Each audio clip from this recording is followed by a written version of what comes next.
Nous allons maintenant écouter la présentation, la communication de Déborah Simon. Déborah Simon est une doctorante en littérature comparée à Rennes 2 et membre de CELAM. Après des études en lettres modernes, elle a travaillé dans le monde de l'édition comme assistante d'édition et comme éditrice freelance également. Aujourd'hui, elle est enseignante dans le secondaire et elle consacre son projet de thèse à l'œuvre théâtrale de Wajdi Mouawad, dirigée par Anne Telade de Rennes 2 et Christophe Bidon de l'Université de Picardie Jules Verne. Or, la communication qu'elle va nous présenter s'intitule « Pour une approche de la nature du tragique dans les œuvres théâtrales de Wajdi Mouawad ». Et je te laisse la parole, Déborah. Merci, Martina. Bonjour tout le monde.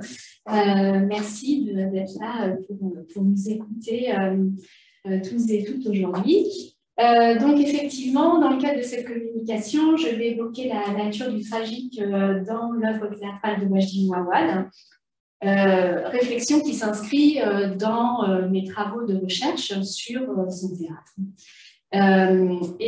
Théâtre qui interroge en fait ce concept de tragique, qui est un concept extrêmement plastique, un peu difficile à manier. Et Pierre Zandi, d'ailleurs, nous invite à la prudence quand on parle de tragique.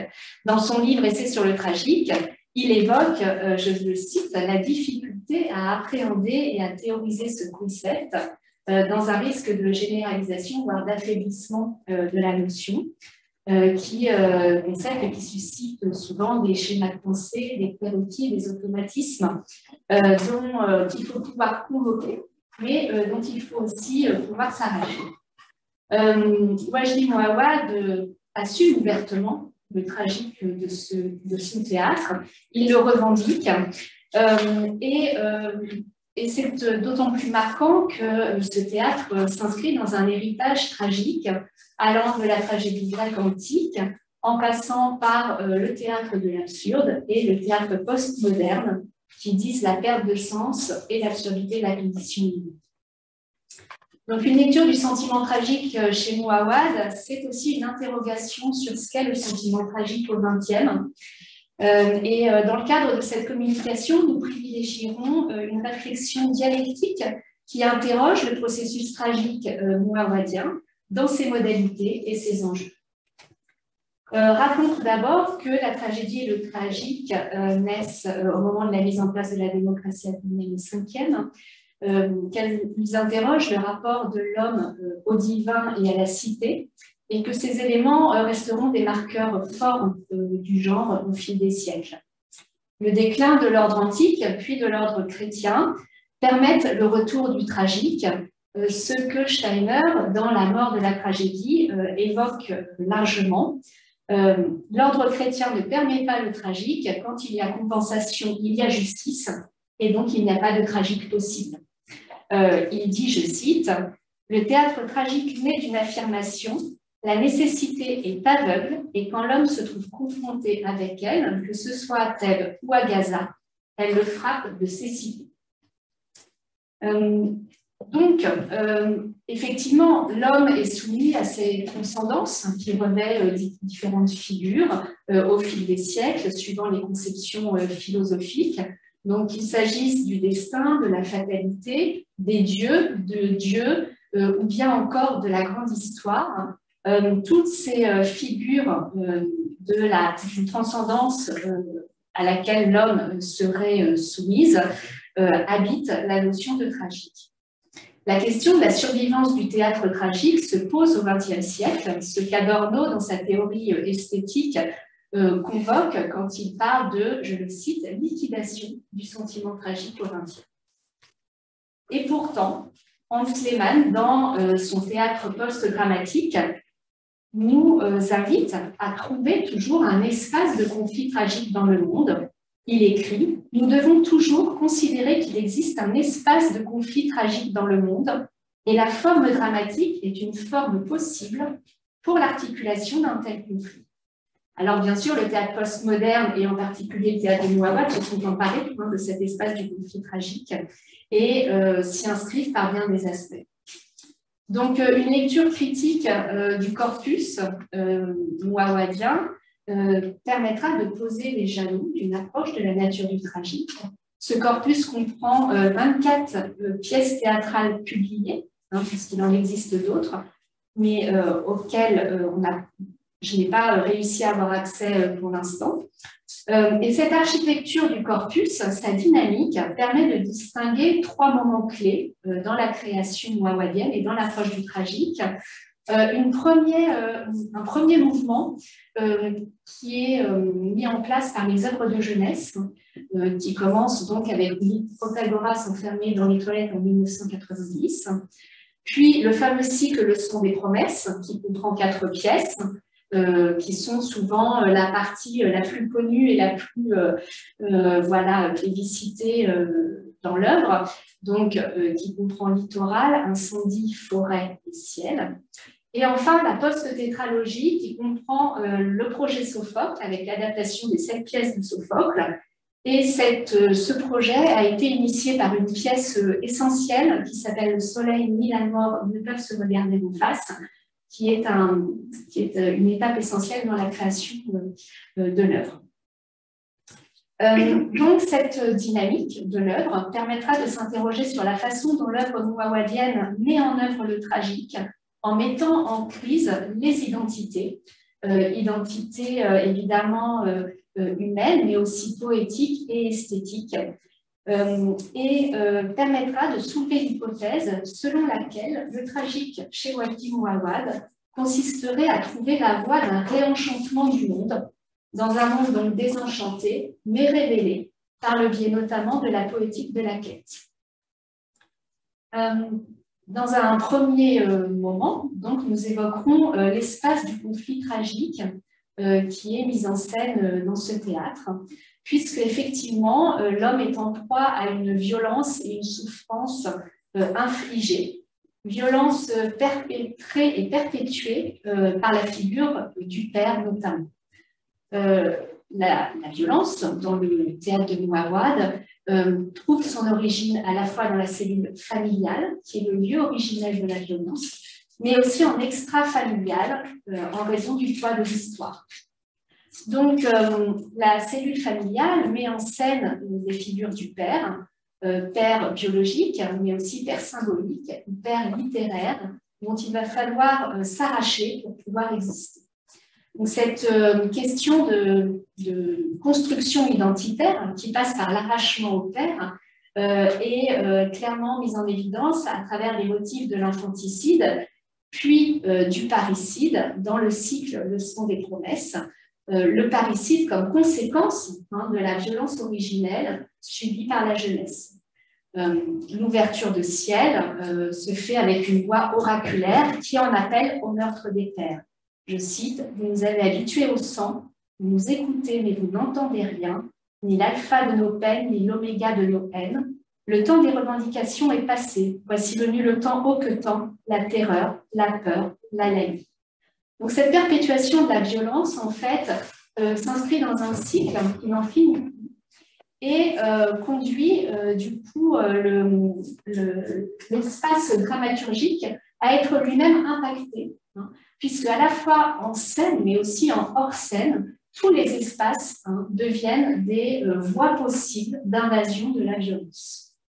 De même, il faudra s'arracher aux pères littéraires, Kafka, Gauvreau, Camus, qui sont convoqués dans l'œuvre, mais dont il va falloir se défaire. Dans la deuxième pièce, Journée de noces chez les Cro-Magnons, la préface s'intitule L'arrachement, et Mouawad écrit, je le cite, « Voulant écrire sur Kafka, j'ai fini par écrire une pièce sur ma propre famille libanaise. Quelque chose dans cette contorsion a déterminé ma position au monde et mon rapport à l'autre. » Le conflit tragique, donc, est véhiculé par les pères, mais aussi par l'histoire. Les conflits du XXe siècle sont largement convoqués dans le théâtre de Mouawad, qui est assez facilement rattaché à un théâtre de guerre pour ces raisons-là. Donc, conflit israélo-palestinien, guerre civile libanaise, Première et Seconde Guerre mondiale, habite l'œuvre, mais suivant des modalités différentes au fil de la création. Donc, plutôt en filigrane dans les œuvres de jeunesse, comme de simples références, mais plutôt grâce à un usage parfois qui lui est reproché de la métaphore, pour finir dans les dernières créations par être convoqué largement. On voit tout dernièrement au Théâtre de la Colline, dans sa création mère, des images d'archives du massacre des camps de Sabra et Shatila, massacre qui était évoqué dans Tous des oiseaux, mais qui n'avait jamais été représenté sur scène. Donc, il y a vraiment un infléchissement de la présence de l'histoire, une référentialisation sur ces dernières créations qui n'existaient pas, même dans le projet Sophocle, où l'histoire était davantage un temps mythologique qu'un temps historique. Alors, cette crise des pères, cette crise des modèles, qui induit cette violence et cette souffrance, est amplifiée par une crise des représentations, puisqu'il y a une déconstruction de la forme dramatique, surtout donc, dans les œuvres de jeunesse, qui mettent en crise à la fois le récit, le langage et les personnages.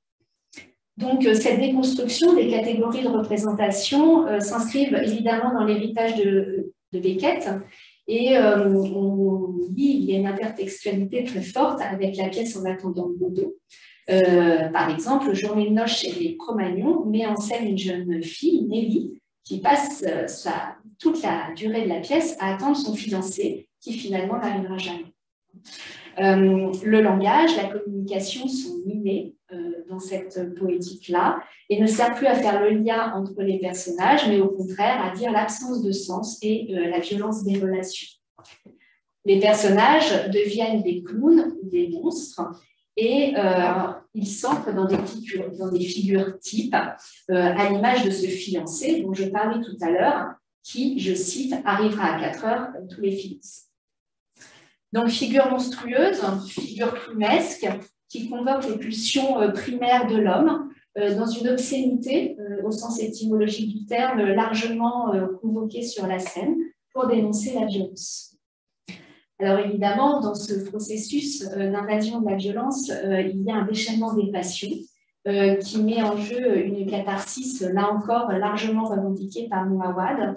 Le personnage, mais aussi le spectateur, subissent ce théâtre qui les confronte à la violence des émotions et de la représentation. Et ce théâtre prend évidemment le risque d'effet de sidération dont parle Italo Calvino dans ses leçons américaines. Chez Mouawad, les questions de la théâtralité, des effets, interrogent la critique et l'oppose, interrogent aussi le public et l'oppose. Donc, on peut difficilement en rester à distance de ce théâtre, et ce d'autant plus que Mouawad nous dit que la tragédie et que son théâtre n'a pas vocation à résoudre, mais à provoquer une émotion. Il insiste sur le théâtre comme rituel événement, comme partage d'une expérience commune, et en cela, bien sûr, évolue avec le tragique grec antique. Donc, les spectateurs sont assaillis par les émotions, véhiculés par une écriture lyrique et polyphonique qui convoque les 5 sens, donc visuel, auditif, mais aussi olfactif, puisque dans Mère, dernièrement, les odeurs de cuisine libanaise envahissent la salle tout le temps de la durée de la pièce, jusqu'au repas partagé à la fin, sous la forme d'un banquet, par les personnages de la pièce qui se réunissent autour de cette cuisine préparée tout le long du spectacle. Donc, l'implication émotionnelle et sensible est totale, servant un théâtre cathartique qui vise à la purgation des passions. Mouawad a parlé dans la préface d'Incendie de la scène comme d'un lieu de consolation impitoyable.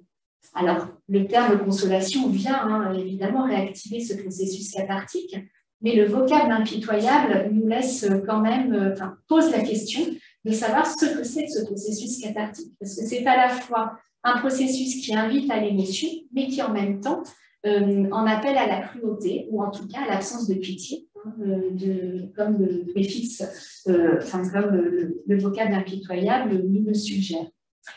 Donc, on peut peut-être faire l'hypothèse d'une crise esthétique aussi, qui est mise en jeu dans l'œuvre mouawadienne, qui conforte dans cet espace du conflit tragique que nous évoquions précédemment. Donc, pour terminer ce premier temps, on peut assez facilement quand même affirmer que cet espace de la scène est un espace du conflit tragique en ce qu'il met en tension des positions antagonistes et des valeurs irréconciliables. Il porte une crise des modèles, une crise des représentations, et c'est un espace dans lequel l'homme ne peut plus trouver une identité, où toutes les identités sont éclatées, même celles dramaturgiques. Et dans cet espace de l'enfermement et de la violence, le départ va devenir une nécessité. Ce qui va introduire finalement l'échappée, c'est le déplacement chez Mouawad, qui est initié par une politique de la quête. Donc, ce sera notre deuxième temps de réflexion. Le théâtre de la quête, qui est tout d'abord une quête identitaire qui met en lumière un mouvement d'élévation et de chute tout à fait propre à l'héroïsme mouawadien. En effet, pour survivre et exister, le personnage n'a d'autre choix que le départ. Alors, suivant la dynamique du corpus, là encore, il y a une évolution des modalités du départ. Il va être une fuite, il va être un geste d'enfermement de Protagoras qui s'enferme dans les toilettes comme geste de résistance face à la violence. Donc, simple fuite, enfermement, exil, odyssée, errance. Là encore, les modalités, les enjeux sont multiples. Mais en tout cas, ce déplacement permet d'échapper au cycle de la violence et se fait au prix d'une violente lutte intérieure pour le personnage qui doit accepter de se confronter au passé. Parce que ce déplacement, en fait, il est aussi une quête du passé, une quête des origines. Et cette quête se fait au prix d'une lutte qui est tension et qui est par là même tragique. Ce qui va réactiver le sentiment tragique, c'est justement le fait que cette quête est à la fois nécessaire, mais qu'elle va être surenchère de la souffrance. Il n'y a pas d'existence et d'identité possible sans cette quête, et en même temps, le personnage, l'homme, va réaliser la malédiction dans sa quête même, à l'image d'Oedipe, évidemment. On retrouve une réécriture des tragédies d'Oedipe et d'Antigone dans toute l'œuvre de Mouawad. Et si la quête est reconstruction, elle est aussi chute dans le gouffre qui est un motif récurrent dans l'œuvre, à travers aussi celui du labyrinthe, de la grotte, de la caverne, qui met en jeu toute la dialectique de l'aveuglement-révélation, qui est portée aussi par le tragique Mouawadi. Donc, on peut d'ailleurs citer aussi les propos d'Ethan dans Tous des oiseaux, qui interroge ce poids du passé. Il dit, je cite, « On a inventé ce mot transmission. On leur dit transmission parce qu'assassinat, ça ne se dit pas. On leur dit mémoire, bagage des ancêtres, responsabilité du passé, et on les tue. Comment expliquer sinon qu'on n'apprend rien, que de génération en génération, on recommence ?» Donc la transmission de la vérité est aussi un aveuglement, car la lumière est trop brûlante, comme le dit le titre de la pièce « Le soleil et la mort ne peuvent se regarder en face ». Et c'est pourtant ce chemin vers la révélation qui va permettre la rencontre de l'autre, qui va permettre l'avènement à soi, dans une politique de l'altérité qui est fondatrice de l'autre. Alors cette quête identitaire, elle est aussi une enquête poétique, et le personnage qui part découvrir ses origines va donc reconstituer son histoire. Et ce retour du récit s'accompagne de la mise en abîme, de la construction de la fiction chère au théâtre postmoderne.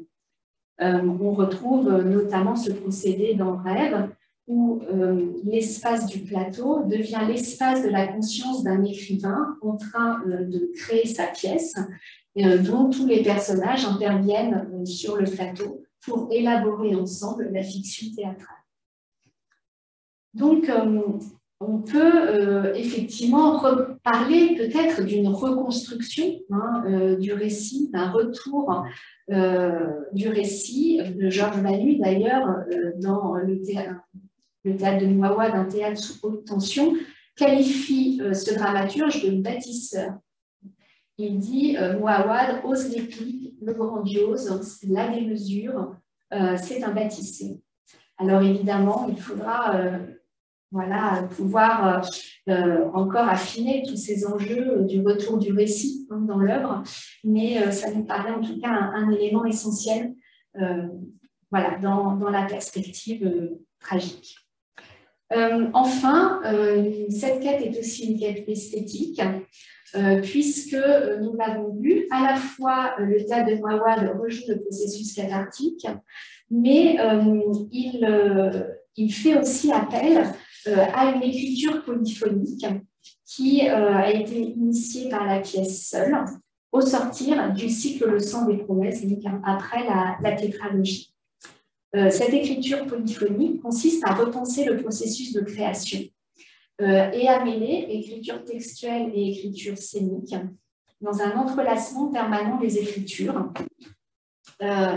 et à poser aussi la question donc, à la fois de la jeunesse de la création, mais aussi du théâtre comme d'un art total qui convoque différents supports artistiques, et notamment la peinture, qui est un média largement utilisé par Mouawad dans ses pièces. Donc cet art total entraîne une identité esthétique nouvelle également, en ce qu'il appelle à la performance et la performativité d'un théâtre dans le cadre de la poétique de la quête. La pièce littorale, mais les pièces littorales, mais aussi seules, dont nous avons un photogramme.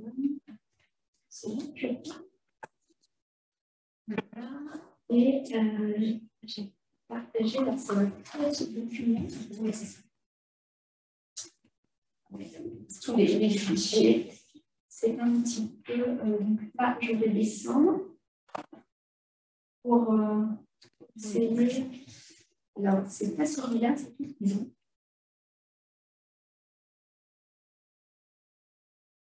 Donc, je voulais uniquement vous montrer voilà, un photogramme de Seul qui nous montre donc la phase de déconstruction identitaire. Donc, c'est une pièce où Wajid Mouawad est donc, le personnage principal, où il joue seul sur scène pendant toute la durée de la pièce. Et en fait, l'espace du plateau devient l'espace de la conscience. Donc, en hors-scène, nous avons la chambre d'hôpital où il est plongé dans le coma. Et sur le devant de la scène, à l'inverse, nous avons accès à sa conscience. Donc, il y a déjà une inversion des motifs entre conscience et inconscient devant scène et hors scène.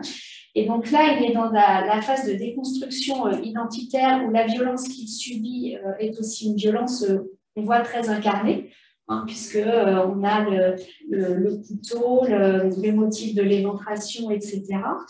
Et qui met en jeu ensuite la reconstruction à travers la peinture et la peinture d'un tableau, d'une toile. Tous les soirs, en fait, de représentation, une nouvelle toile est peinte.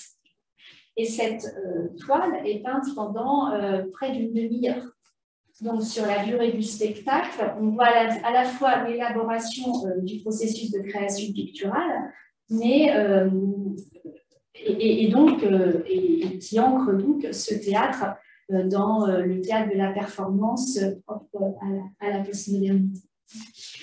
Donc, on peut, là, du coup, je peux fermer, peut-être.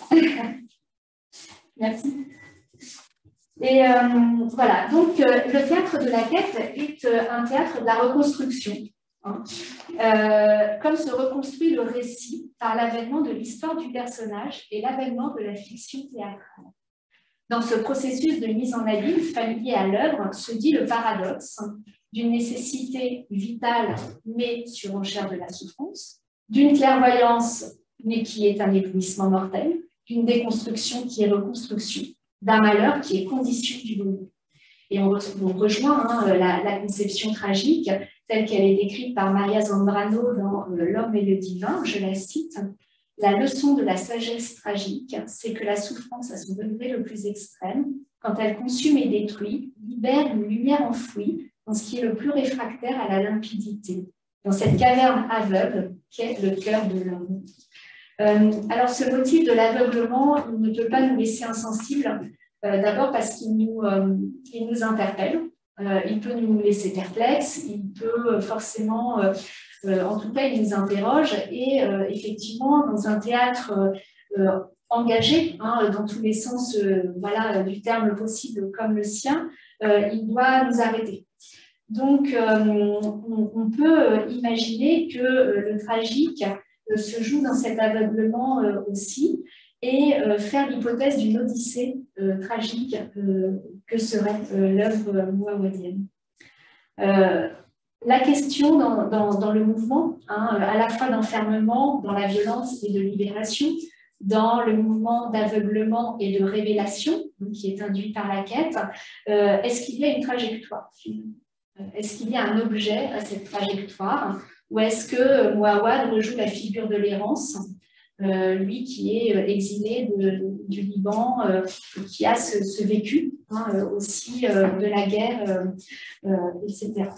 Donc, ces questions vont occuper notre troisième temps, notre troisième et dernier temps de réflexion.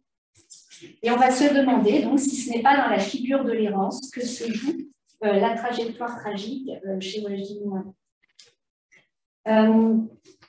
J'ai parlé d'Odyssée parce que à la lecture du corpus se pose la question, avec le projet Sophocle, qui est la réadaptation des 7 pièces de Sophocle, d'un retour vers les terres natales.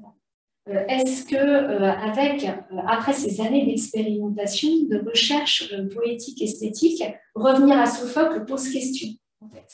Dans la genèse de création de l'œuvre, effectivement, Mouawad s'en explique, notamment dans un essai qui s'appelle « Traduire Sophocle », qu'il écrit avec Robert Davreux, le poète qui a traduit les tragédies. Il dit de ce projet, je cite, « Ce qui m'a frappé chez Sophocle, c'est son obsession de montrer comment le tragique tombe sur celui qui, aveuglé par lui-même, ne voit pas sa démesure. Cela me poussait à m'interroger sur ce que je ne voyais pas de moi, sur ce que notre monde ne voit pas de lui. Ce point aveugle qui pourrait, en se révélant, déchirer la trame de la vie. Cette idée, pour ne pas dire cette conviction, depuis n'a cessé de creuser ses ramifications poétiques et spirituelles en moi, traversant chaque histoire que j'essaie de raconter. » Et en effet, ce point aveugle est sans doute l'objet de la quête poétique et esthétique de l'œuvre, point aveugle qui prend la forme du questionnement sur la faute et l'origine du mal. Donc ça, c'est vraiment un questionnement récurrent depuis Willy Pythagoras enfermé dans les toilettes. L'origine de la violence est interrogée et mise en tension. Donc entre le mythe, chanté et enchanté, et l'histoire désenchantée, se joue toujours un même cycle qui est fait de sang, de souffrance purificatrice, de sang encore, dans une perpétuation tragique de la violence. Ce rendez-vous avec la tragédie grecque a pris racine dès le début en 90, s'est imposé avec le sang des promesses et a été confirmé par le projet Sophocle. Donc entre mythe et histoire, entre enchantement et désenchantement, entre chute et révélation, le lyrisme mis en œuvre par l'écriture fait d'abord partie de la narration pour les œuvres de jeunesse, puis petit à petit devient partie intégrante de la composition dramatique et de la poétique. Mouawad veut, je le cite, raconter la perte et la chute de l'enchantement, tout en relevant l'horizon de la poésie. Donc le retour vers les terres natales avec la tragédie serait une odyssée du tragique, mais il y a tout de même une déviation et on peut se demander si cette odyssée n'est pas tragique en ce qu'il y a errance et en ce qu'il y a aussi absence de révélation, absence de réponse. Parce qu'en fait, c'est vrai qu'il y a une forme d'interrogation permanente, une absence de réponse qui est portée par ce théâtre à l'image de ce point aveugle qui est l'objet de la quête. Donc, je vois que le temps passe, je vais faire un petit peu vite sur le dernier point. Ce théâtre de l'interrogation et de l'errance fait écho au questionnement du théâtre postmoderne et du théâtre de l'absurde sur le sens de la condition humaine. Et on pense aussi aux propos de Primo Levi, même si c'est un homme, quand il parle du docteur Pavlitz au camp d'Auschwitz, il dit « Son regard ne fut pas celui d'un homme à un autre homme, et si je pouvais expliquer à fond la nature de ce regard, j'aurais du même coup expliqué l'essence de la grande folie du Troisième Reich. » Alors évidemment, ce syntagme « l'essence de la grande folie » rejoue bien sûr le questionnement sur l'origine du mal, qui est récurrent dans la littérature et les arts au XXe siècle. Le traitement de l'histoire témoigne de cette mise en interrogation dans le théâtre de Mouawad, à travers le traitement du temps, le questionnement sur la faute, la question de la responsabilité du sujet et l'origine du mal, qui sont aussi expliqués, réfléchis dans son essai poétique « Le poisson sourd ». Qu'est-ce que c'est qu'une bombe? Une bombe qui tombe-t-elle comme tombe à Delphes, l'oracle lancé par l'oblique, dont la parole touche de loin? Une bombe peut-elle être une faute? Questionne-t-il.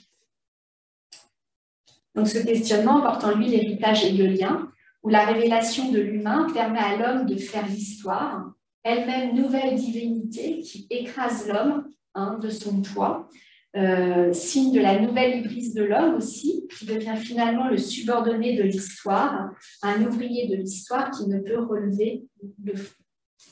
Le théâtre de Mouawad éprouve le tragique de l'humain, de ne pouvoir vivre sans Dieu et de ne pas trouver de réponse à ces questions. Donc l'absence de réponse, de repères historiques, philosophiques, qui viennent conforter l'hypothèse d'une trajectoire rejoignant l'errance, odyssée tragique de la quête du sens. Pour autant, nous sommes face à un théâtre qui en appelle au déchiffrement du spectateur grâce à une esthétique du détour qui est mise en place, esthétique du détour théorisée notamment par les travaux de Jean-Pierre Sarrazac dans de nombreux ouvrages. Cette esthétique va passer par la poétisation de la violence et par le rire tragique. Poétisation de la violence, puisque la représentation de la violence dans ce théâtre passe très souvent soit par la mise en image, soit par le récit. En tout cas, elle est systématiquement métaphorisée ou mise à distance par de nombreux procédés. Par exemple, dans la pièce Temps, l'inceste est figuré par les frémissements d'une robe accrochée à un porte-manteau et qui est en proie au bourrasque d'un vent déchaîné. Le mal est incarné par des rats qui passent et repassent en travers du plateau. Mise à distance aussi par le récit qui prend en charge la barbarie à la manière des messagers de la tragédie grecque ou classique. Le rire tragique permet également d'introduire la distance et le recul nécessaires au déchiffrement. Et il y a donc ainsi toujours agencement et composition, signification et intention qui permettent à la fois d'inscrire l'instabilité dans la représentation, mais en même temps de permettre ce recul nécessaire. Donc le comique, notamment, va introduire la déréalisation, le détour et la multiplicité des positionnements.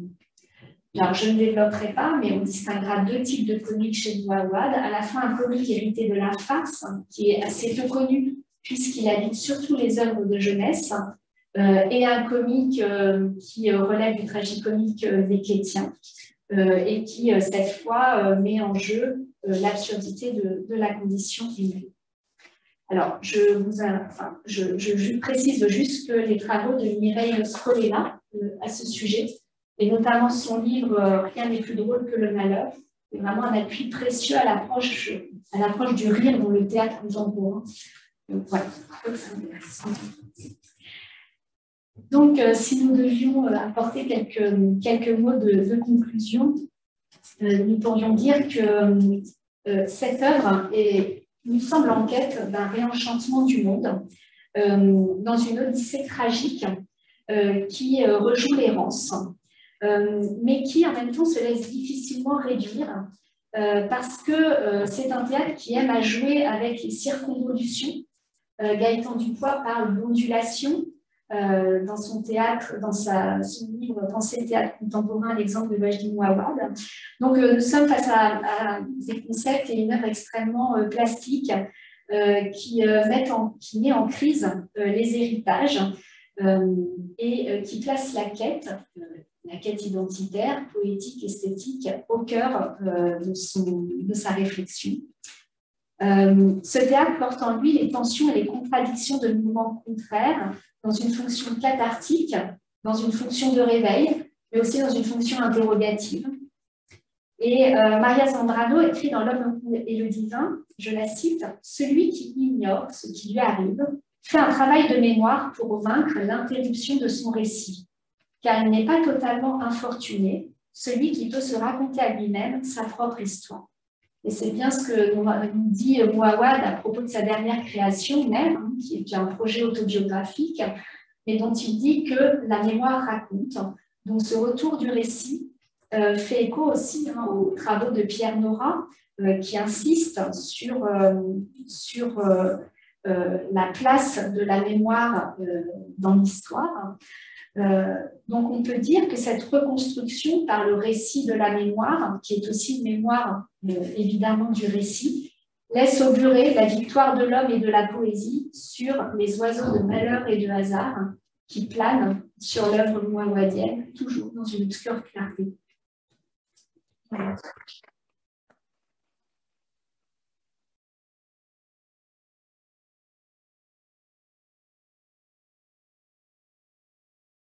Question pour Déborah. J'étais un petit peu loin. Excusez-moi, j'ai été un peu bavarde.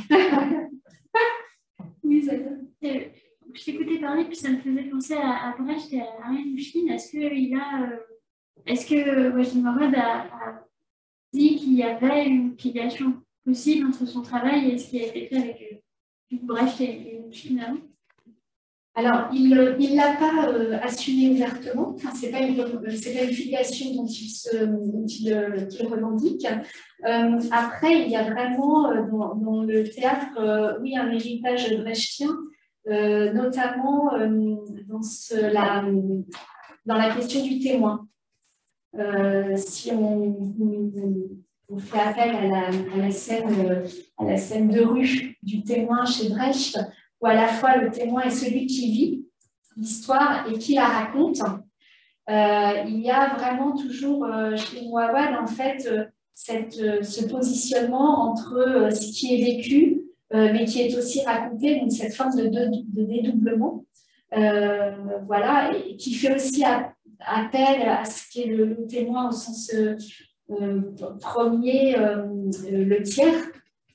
Donc, oui, je pense que ce serait effectivement à creuser, sans doute. Une autre question? Oui, toujours sur la référence, mais alors pour sortir des références littéraires, aller voir dans l'histoire des arts, je me demandais si l'auteur lui-même revendiquait certaines références artistiques. Alors, je pensais à la peinture, à la performance, je pense à l'expressionnisme abstrait, par exemple.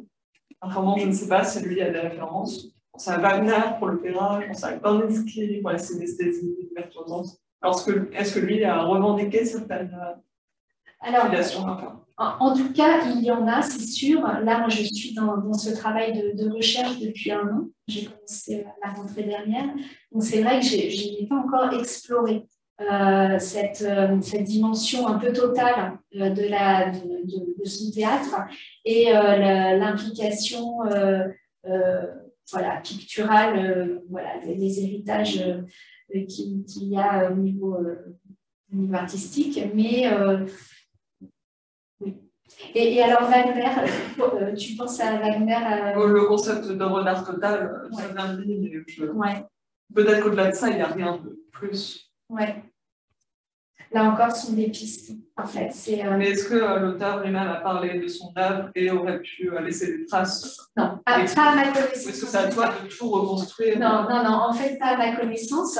Alors, ce qui est très paradoxal chez Mouawad, c'est qu'à la fois, il adopte une posture vraiment de revendication de certains héritages, qui vont passer par Kafka, Gauvreau, voilà, Camus aussi, qui est une figure très, très forte pour lui. Mais en même temps, il est très discret sur beaucoup de choses qui pourtant ressortent de l'œuvre. Donc, la difficulté de ce travail, c'est aussi, et comme tout travail sur un auteur vivant, c'est de faire aussi la part entre ce qui émerge de l'œuvre et ce que lui en dit. Parce que c'est en plus de ça un dramaturge qui est très bavard, qui se pose vraiment en critique de son œuvre, donc qui fait beaucoup d'entretiens, qui intervient publiquement, qui publie des essais. Chaque pièce est assortie d'une préface critique, quasiment chaque pièce, oui. Donc, voilà, il y a sa parole à lui, et puis il y a ce que son œuvre nous dit. Donc, ça, c'est vrai que ma direction de recherche m'avait sensibilisée assez vite sur le fait que, voilà, de ne pas se laisser dépasser par finalement tout le discours critique qui est élaboré par le dramaturge lui-même. Voilà, donc,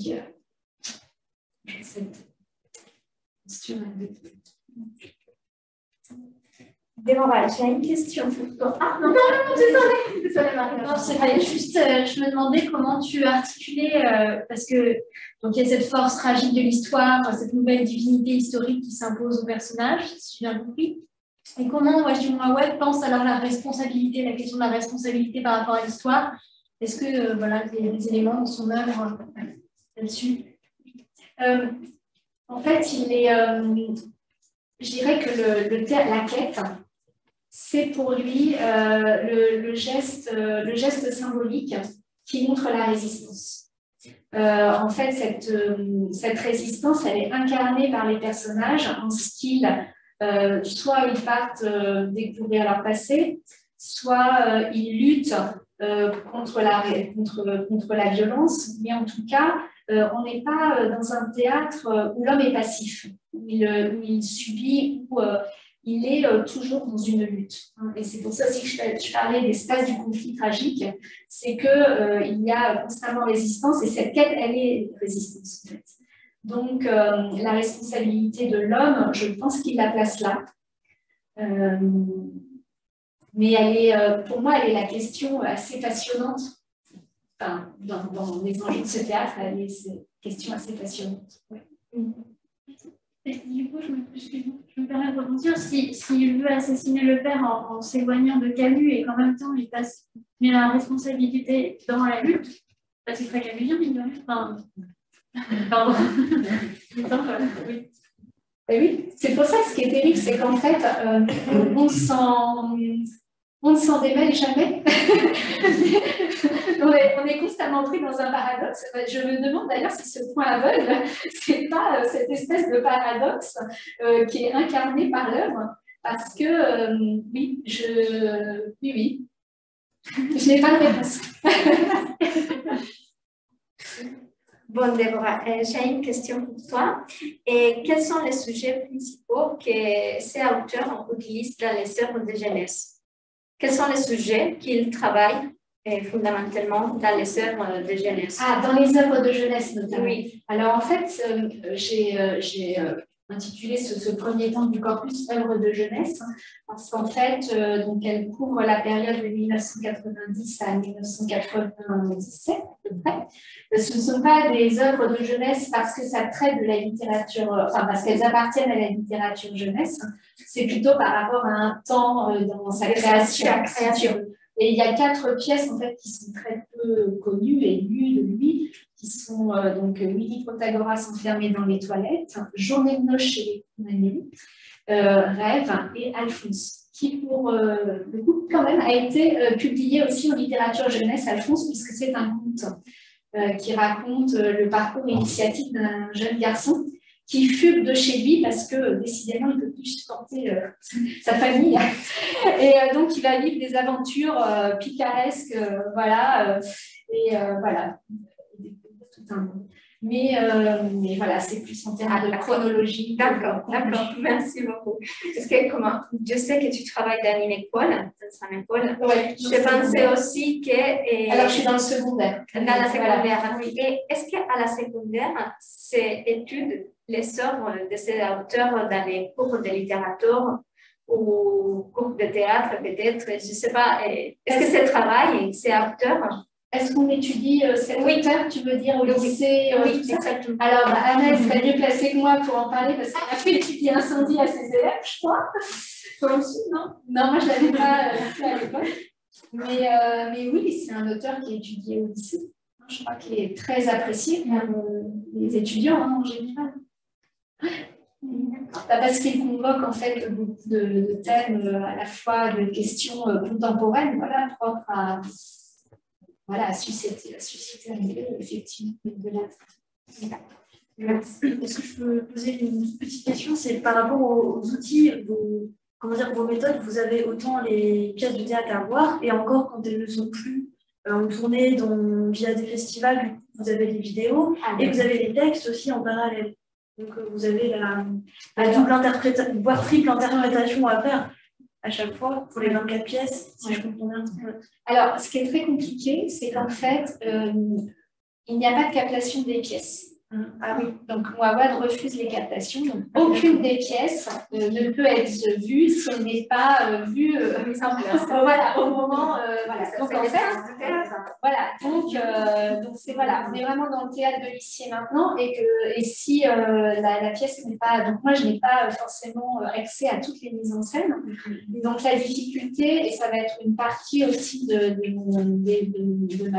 mon travail de thèse, ça va être de délimiter un corpus, c'est-à-dire est-ce que ma recherche porte uniquement sur les œuvres théâtrales publiées, sur les œuvres théâtrales et leur mise en scène, sur les œuvres théâtrales, leur mise en scène et le discours critique du dramaturge qui fait aussi œuvre, parce que il y a certaines recherches qui ont travaillé sur le discours critique élaboré aussi autour de Mouawad, qui rejoue la figure de l'écrivain avec ça. Et donc, voilà, a priori, je m'oriente, enfin mon corpus, je suis en train d'en rédiger le développement, sera consacré uniquement aux œuvres théâtrales publiées, avec des appuis évidemment sur la mise en scène, voilà, qui sont indispensables, mais je fais davantage un travail poétique et littéraire qu'un travail en études théâtrales. Merci. Merci à vous.